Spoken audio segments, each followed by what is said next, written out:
की जलवा चढ़ाएंगे। तब भोले बाबा को भांग धतूरा और चीलम चढ़ाएंगे।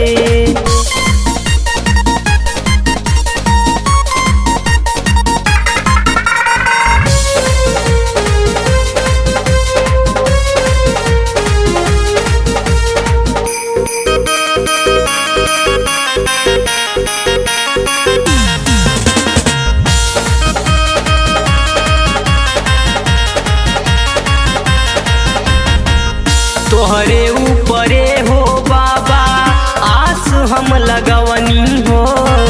पहिला सोमवारी बाबा जलवा चढ़वनी हो। तोहरे ऊपरे हो बाबा आस हम लगवनी हो। पहिला सोमवारी बाबा जलवा चढ़वनी हो। सब सेवक मिलकर बोल बम के नारा लगाएंगे। जय हो। सब सेवक मिलकर बोल बम के नारा लगाएंगे। तब भोले बाबा के ऊपर हम भी अब की जलवा चढ़ाएंगे।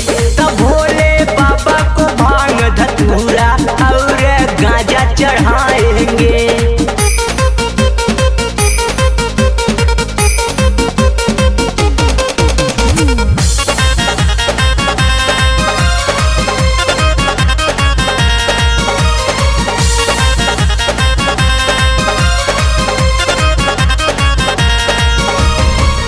गेरुआ कलर माथे बांधले पगरिया हो। कान्हे पे कांवर लेके आईनी हम दुअरिया हो।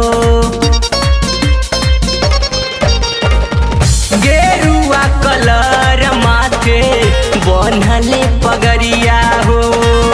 कान्हे पे कांवर लेके आईनी हम दुअरिया हो।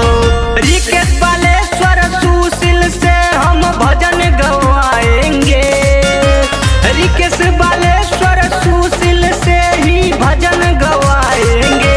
तब भोले बाबा के ऊपर हम भी अब की जलवा चढ़ाएंगे। तब भोले बाबा के ऊपर हम भी अब की